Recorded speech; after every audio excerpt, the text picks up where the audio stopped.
Now's the time of year where mid-handicap golfers from around the world may be thinking about changing golf clubs. But the 3-wood in mid-handicap Mark's bag is the oldest club in there. Is it time for a change? Let's do it. Let's do it now.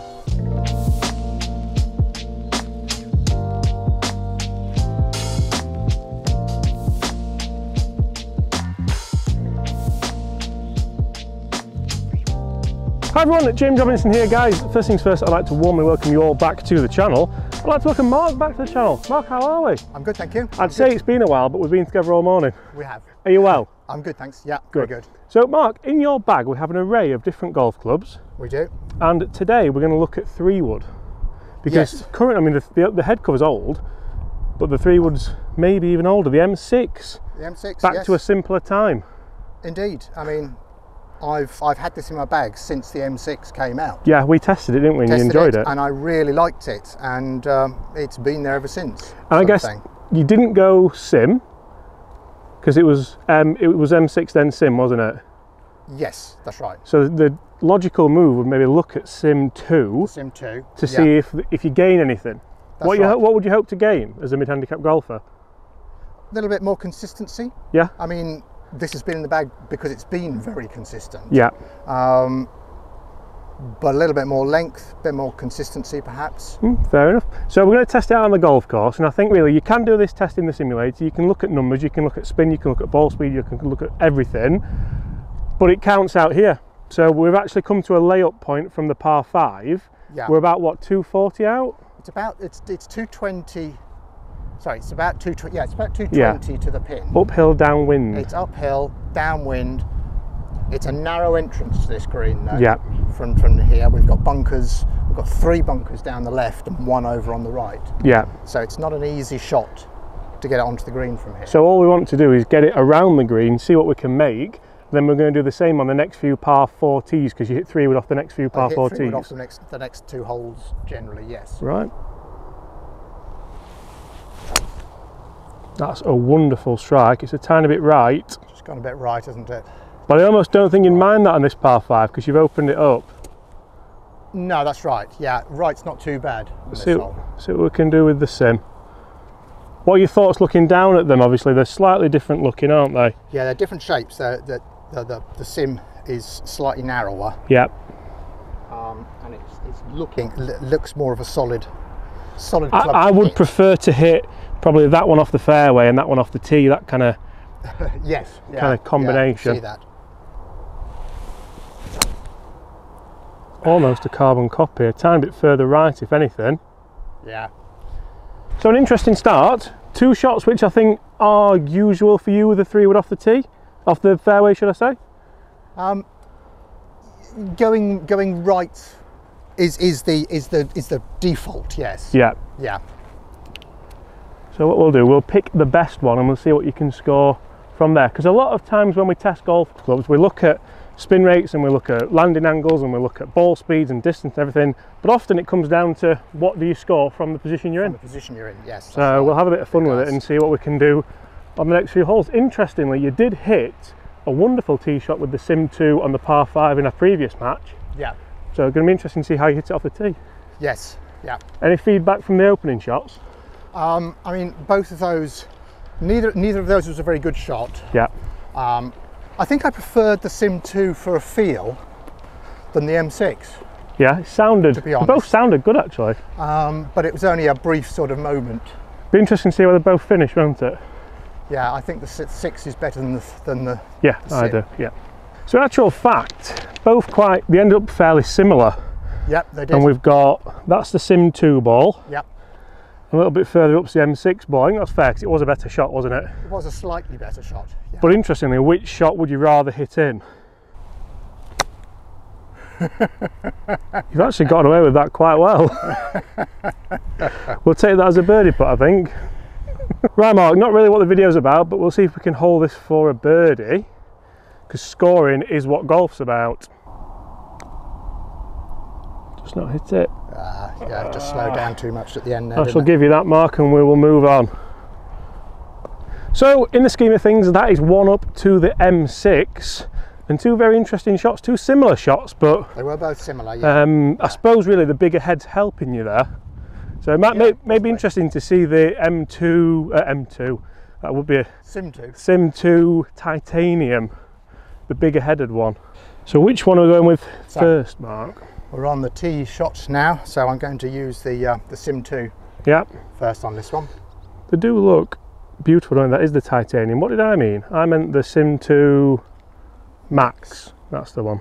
The Max, yeah. So interesting hole, dog leg to the right. If you hit driver too well, it ends up in the bunkers, which is why we're hitting 3-wood. Yep. And if you hit the driver badly, it ends up deep in the trees over there or deep in the trees over there. Yeah. Perfect. Absolutely perfect. It's gone all right, isn't it? That's one thing which I do like the idea of with the Sim2 for you, is that lower ball flight. Yes. With it being a slightly smaller head, I think that can help you play the one that runs and runs, because the fairways do generally stay quite dry here, don't they? They do, yes. And interestingly, I see this is actually set on the lower loft as well. That might be my bad, Mark. Well, yeah, but the lower loft keeping it down, because this is a 15. And the M6 isn't adjustable actually, is it? So you're gaining that as well. Love that. Now this is going to be interesting because that's 2 good hits. Yeah. One up the left and one slightly up the middle. High. Yeah. Good swing. That's the standard sort of shape for that. Yeah, probably a few differences in swing as well, which is always going to change that. But let's see where they are. Right, so two cracking shots there, Mark, to be fair, and that shows why the game plan is 3-wood off this hole, doesn't it? Yes, yeah, absolutely. What feedback have you got from those shots? I liked the way that the Sim2 kept its flight low. Yeah. And obviously bounced several times. It ran on. Yeah.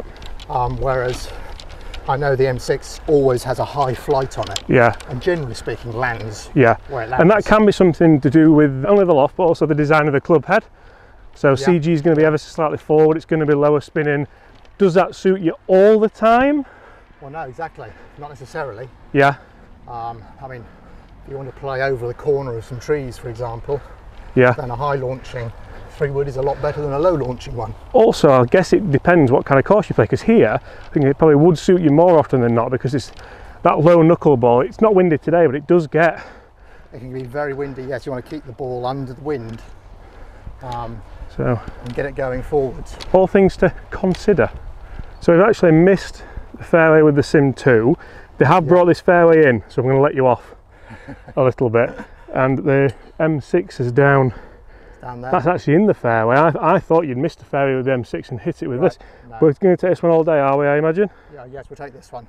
Yes, this has gone further and it bounced several times. But obviously in this stuff it didn't bounce as far forward as it would have done had it been on the fairway. But that's the exact shot which would make me consider looking at one of those, to be fair. Yeah, see what we can make in. What have we got, Mark? It's 126. Front flag. Front flag. So yeah, ordinarily you'd try and hit something a little bit bigger than that, but because of this green, big downslope at the back, I'm just going to play it so that it's possibly be a little bit short, this one. Yeah. Rather than long. We've got a 9. It's a wedge. Wedge. Fly a lie, I like it.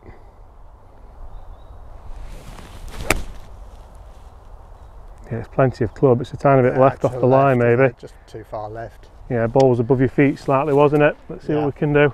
So guys, now's probably a good time to say, if you're new here, welcome to the channel. Make sure you do consider hitting that subscribe button if you haven't done already. And leave us a like if you enjoy this mid-handicap content, because we really enjoy filming it, don't we? Yeah, it's good. We have a good laugh. Also guys, let me know in the comments, do you test golf clubs like this? Do you come out and test it against your current club on the golf course, or do you get in a simulator, go for a fitting and then trust it and hope that you do get the rewards for changing your club? What are your thoughts on that? Well, over the years they've actually changed. I mean, once upon a time I used to go into a centre that had a driving range and just take a load of clubs out onto the driving range and hit them, and whichever one felt the best and seemed to be going all right was the one I kind of settled on. Yeah. But since I started trying to play a bit more seriously and looking at it, I know that that club out on a golf course is absolutely not necessarily the right one. Yeah. And sometimes learning the hard way is the best way. The fact that I can wallop the club off a, you know, off a mat, plastic tee, lights and plastic tees and whatever, is totally irrelevant when you're out here. Yeah. With the ball beneath you, the ball above you, it stands like that, and so on. It's all just different. So it's what sort of club works in your hands out in the course. So I tend to take clubs out and play with them. I prefer this way as well. I think ideally we'd bring a launch motor out with us as well, which I think we might start to integrate ideally, yes, in the future. Yeah. There's no substitute for where the ball goes, is there? No, no. Right, awkward chip, need to land it a little bit left and let it release down to the right. That's the plan. It's always the plan, isn't it?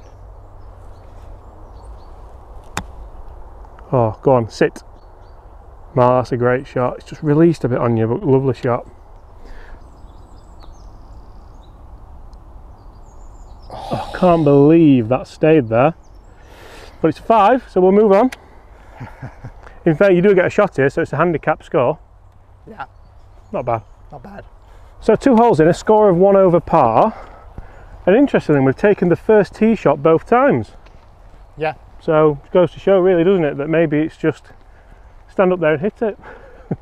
Which should we go? It probably works. It probably works, yeah. Right, where are we? We're here, aren't we? Which one first? We've gone one of either, haven't we? One of either, whichever one lands on top. That one. There we go. Another interesting hole, because we've got to send it kind of over that bunker, or do you go just right of it? Well, that bunker's about 185. Yeah, so a bad 3-wood and you're in there, aren't you? Bad 3-wood, you're in it, sort of thing. So I tend to try and hit slightly right of it. Yeah. And frequently hit over it because of that. Yeah, just a nice big high towering draw over it, we'll take it.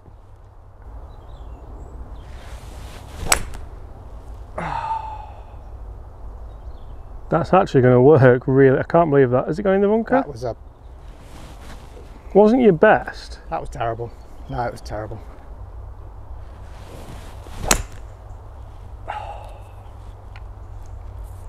Not your best. Interesting, man. That's one thing which I would maybe worry about with the smaller headed Sim2. You know, maybe not quite striking it. I think you could have gotten away with that. I know we've had a laugh and a chuckle, but we could have gotten away with it with the M6 just down to having a bigger head. Possibly, yeah. Yeah. So certainly. The streak continues that the first one goes, and actually it means that the M6 wins. It does. Oddly. And honestly, you might think there's a big thing about coming out and testing golf when you're not playing well, because yes, you topped the Sim2, which we've all done. We all do it with a 3-wood because it's a fairly small head. But the M6 was a low, bottomy, heely strike. It was. So that could have quite easily been the other way around, because the M6 is quite a bigger head. It's more forgiving. Yeah. So it shows that yes, sometimes you do get that wonderful low, penetrating ball flight with the Sim2. But if you're not quite there, if you're not quite feeling it, it can be quite catastrophic, and that's the last thing that a mid-handicapper wants. That's right. That's right. What do you think? No, that's very true. You've got to be on your game to be able to hit the Sim2 possibly. Yeah. Well. And when you don't hit it well. Funnily enough, an M6. The M6, that would. I mean, it wasn't as bad a tee shot as that one. As the. But I bet it was a very similar swing. But it was awful tee shot, and yet I can see the green and I'm in range. Yeah, you've got what, a 6-iron here probably. Yeah.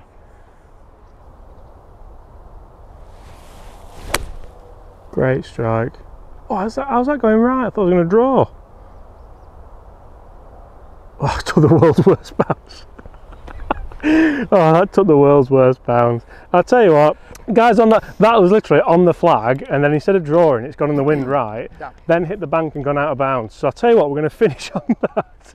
What a rubbish video, eh? Mark, thank you ever so much. No, I don't think it is. I think there's something to be learnt there, in that it's not how good you're good, it's how bad you're bad. And I say that to Foxy all the time, and it's the same for any level of golf. So I think on a different day, yes, you might hit the Sim2 better, but I think the forgiveness of the M6 is the reason why it's been in the bag for so long, and why it's probably going to stay in the bag a little bit longer. Yeah, it might well do. I feel like I'm speaking for you there. Do you agree? Yeah, I think it's there's definite chance of that. I mean, I shall take the Sim2 out, play a couple of rounds with it just to see what it's like. I must admit, I topped the Sim2 the first time I took it out, so I've not really taken it back out of there. But guys, thank you ever so much for watching. I really hope you have enjoyed that. If you have, smash that subscribe button below. Leave us a like if you do enjoy this mid-handicap content. Comment below, are there any clubs that you're looking forward to trying in 2021/22? Apart from that, we'll see you tomorrow. Bye.